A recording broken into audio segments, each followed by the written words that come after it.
biodiversity conservation, climate change, social and governance concerns. These are just some of the pressing issues we're facing today. As a leading wealth manager, Switzerland has the ability to play a crucial role in the development of sustainable finance. How?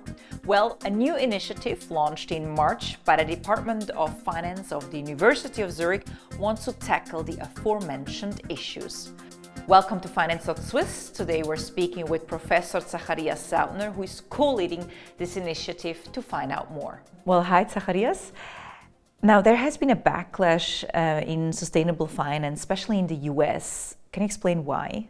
This is largely based on a fundamental misunderstanding of what sustainable finance, or ESG, as it's also called, is about. And the misunderstanding is that there is this idea that if you incorporate these ESG aspects, you can do it for values reasons or for value reasons. So values reasons are incorporating societal aspects, for example, because you want to achieve some ethical, moral, political outcomes. While the value perspective is about understanding that ESG is about risks. So ESG risks, like climate risks, biodiversity risks, are risks that are to be incorporated in the investment process. So the backlash comes because of this misunderstanding and this idea that it's about values, but rather the opposite, it's about value. Now, the University of Zurich launched an initiative in sustainable finance. Why did it do that?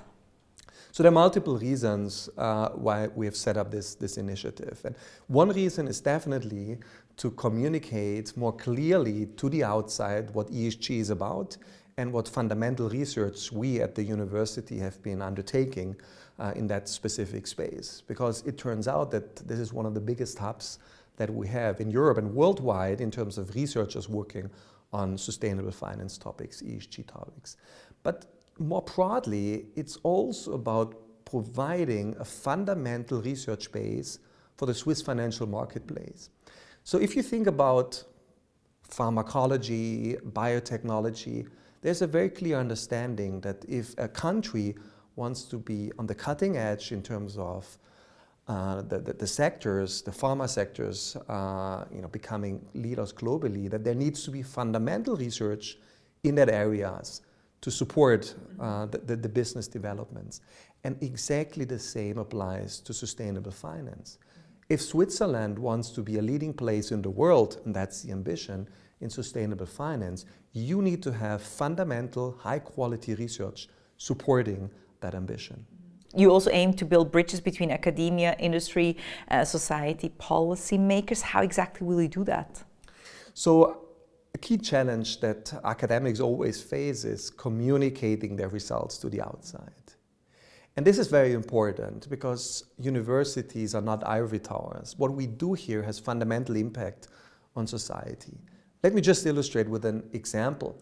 We have done some research recently illustrating that the biodiversity impact of companies, the negative impact on biodiversity, is actually priced in financial markets. That means investors are asking for a risk premium when investing in stocks that negatively impact biodiversity. And this is a very fundamental result because next to climate change, biodiversity loss is one of the very, very big challenges that we all face. And so this is an important result that should not stay within an ivory tower. So what you're doing is more communicating rather than collaborating with the other stakeholders. So certainly it's both elements. So one element is communicating to the outside all of the great work that has been conducted and is being conducted here at the university. Because a lot of the results should not stay in what is not an ivory tower, but should be communicated, because many of the results are actually of high practical relevance. But absolutely, it's also about collaborating. It's about having a platform where academics, policymakers, and practitioners come together, exchange in this independent environment at the university their views on ESG and sustainable finance topics. Then the initiative research is clustered around 4 focus areas: financial institutions and sustainability, artificial intelligence and sustainable finance, private wealth and sustainable investing, as well as climate biodiversity finance. So let's talk about AI. How can it play a role in sustainable finance? So AI affects everything. It's actually like sustainable finance affects everything. And so just to illustrate, one example is that you can use AI technology to better digest, read, and understand text documents. For example, we are doing some work using AI to understand better whether certain disclosures of companies are greenwashed or are not greenwashed. And so the power of AI helps us to better understand and read and interpret these documents, but also in other areas. So let me give an example. A big challenge that we're all facing is data. In order to incorporate ESG issues like climate risks, we need data on how exposed companies are to climate risks.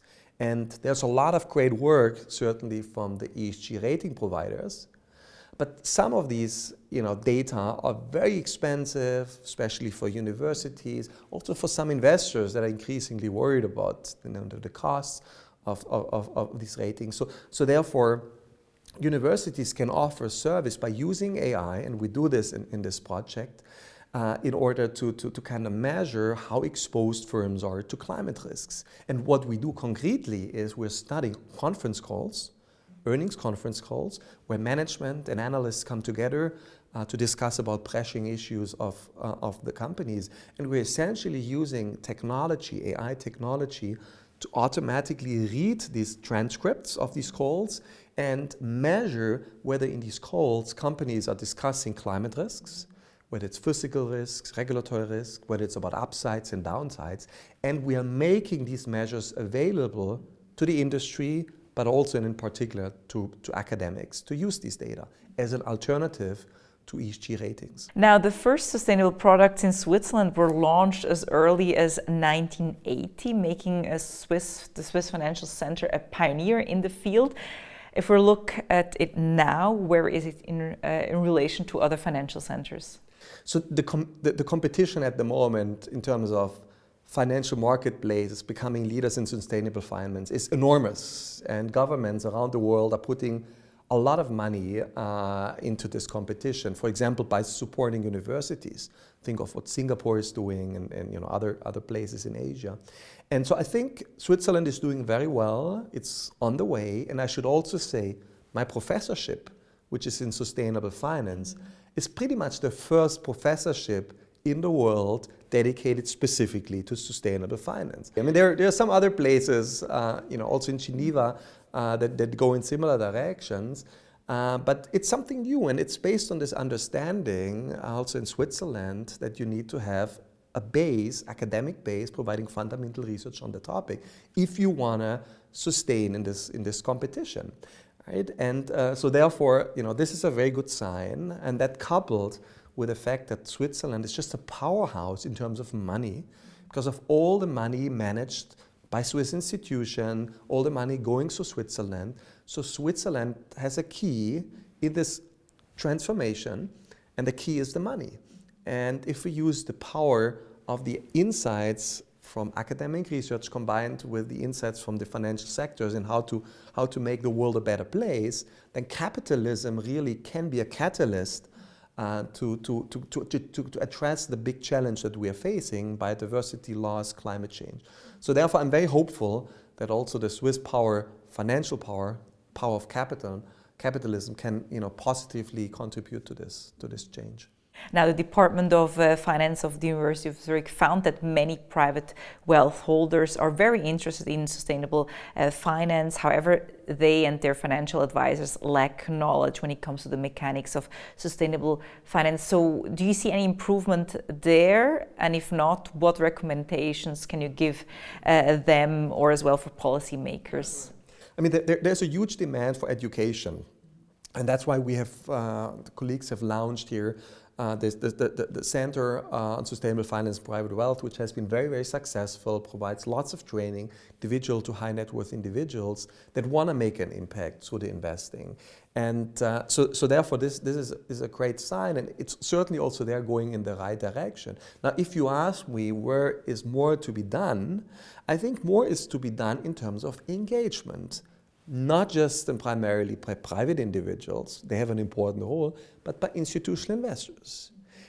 We know, and I've done some work on this, that engagement by investors on climate issues, for example, vis-à-vis portfolio firms, generates positive outcomes.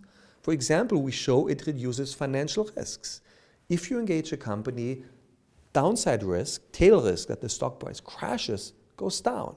Plus, and that's an important addition, it also helps the environment, because these firms that are successfully engaged are creating less damage to the environment, right? So it's both of these sides. There's a financial interest if you engage, and there's a benefit for society. So this is certainly an area where I plead for more investors to actively engage portfolio companies, either individually or through platforms, and there are platforms available, for example, in Switzerland. Great. Well, Zacharias Sautner, thank you very much for all these insights and all the best. Thank you.